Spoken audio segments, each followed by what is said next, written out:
What's up, you guys? How are you all? It's your girl Katrina here, the insurance girl, your insurance agent. Let's see here. So I haven't came up with like a catchy like nickname or you know how a lot of people are like the insurance guru or something like that. I haven't come up with anything yet, so that's why I kind of caught myself there. But thank you so much for watching my video here, clicking on my channel. I really do appreciate it. With the recent situation that happened with the girl Ashlee Janae Robinson, if you don't know, there was this beautiful black girl who was dating this white man named Joe McCann, and they traveled to Zanzibar in Tanzania and Africa, and he proposed to her there. Everything looks beautiful. Everything looked beautiful. All the pictures that she posted on her social media looks exotic and breathtaking, right? And then the unthinkable happened. She passed away somehow. We don't know how. The details haven't been collected as of now. They're still investigating it there, and I'm thankful that they are doing a thorough investigation to find out what happened to her. But because of her recent passing, it started me to thinking about how expensive it is, or it will be for the family, or probably has been for the family, to get to Tanzania from America, from the States, bring her body back, and then get her embalmed, get her with a funeral home, have a whole funeral for her. You know, those prices rack up real quickly, right? So apparently the family has set up a GoFundMe to help with the expenses of going over there to Tanzania and coming back to America and everything in between. Okay, I'm pretty sure they're probably want to do some investigation of their own, you know, someone they pay for and they could probably trust. I'm not quite sure, but I did want to talk about some things that I know a lot of people feel very uncomfortable talking about, but it needs to be talked about, right? Which is death. It's a real thing. My mom used to say, it's two things we know for sure about this life. We're going to come in and we're going to leave.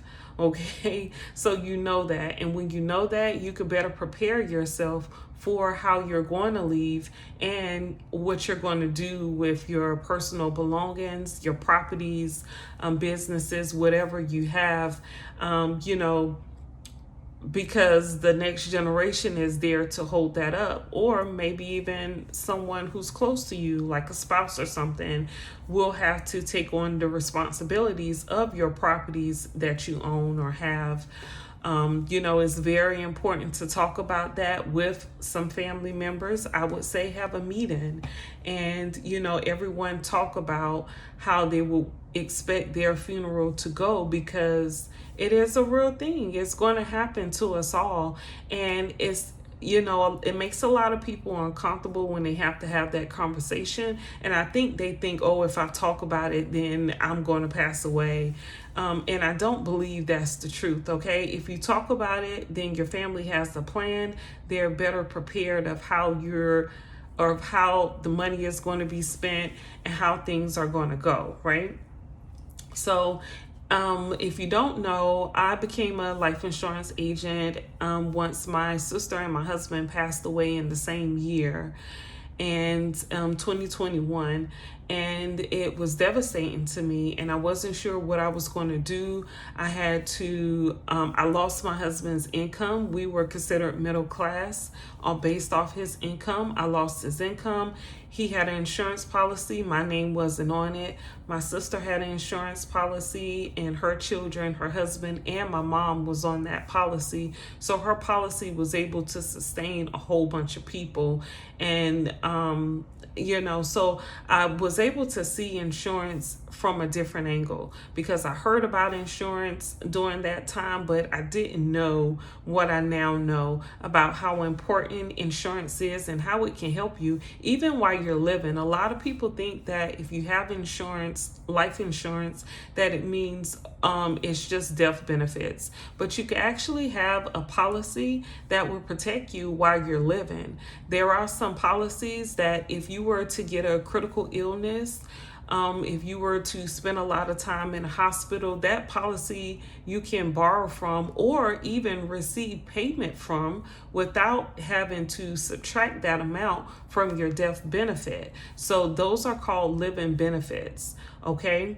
They also have this term that's called a rider. You can have a rider on your policy, and that's pretty much like a safety net. So you can have a chronic illness rider. You can have a rider that supports your children. Now, some of those riders can benefit someone after you pass or while you're living. So it all depends on what type of rider it is. Also, an accidental death rider. I know you're probably familiar with that term, accidental death. If something was to happen to you, if you were to lose an eye or ear, a hand or arm or a limb, that policy will pay you a certain amount of money. Now, that money won't support you for the rest of your life, but it can help you if you're able to not work. Think about it. If you're hurt, if there's some type of tragic situation, you're hurt and you're not able to work, you'll have a good chunk of money to depend on for your finances until you figure out what to do next. So it's a lot of good benefits that insurance offers that is not just something that would benefit you when you pass away. There's a lot of living benefits. But back to what I wanted to actually talk about. So when you have a funeral, right? There's a misconception that you have to pay for embalming or a casket from the funeral home. Now, funerals it's 2026, right? When I'm doing this video, the cost of funerals are between 14 and up. Like, I've heard of funerals costing $20-something thousand. And it's all because when you go to the funeral home, you're distraught. You just lost your loved one. You're confused. You're upset. You may be hurt. You're in pain. And so they're going to paint this scenario for you, and it's going to be expensive. It's going to be expensive. They're going to give you the greatest package that they have because they believe you have insurance. And if that person did have life insurance, because they believe that person had life insurance, okay? Let me make that very clear. But if that person had life insurance, then the funeral home will wait until that policy is claimed, and then they will get paid that way. So you wouldn't have to pay anything up front because it'll be known. You would talk about that you have a policy, that person had a policy, and that's how they're going to get paid. So they're thinking in their head, oh, this person has a policy, so we're going to give them the whole full package, all the bells and whistles, right?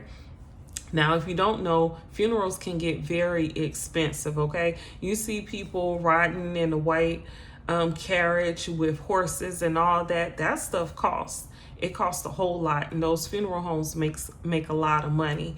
But I wanted to point out that in certain states, your loved one does not have to be embalmed.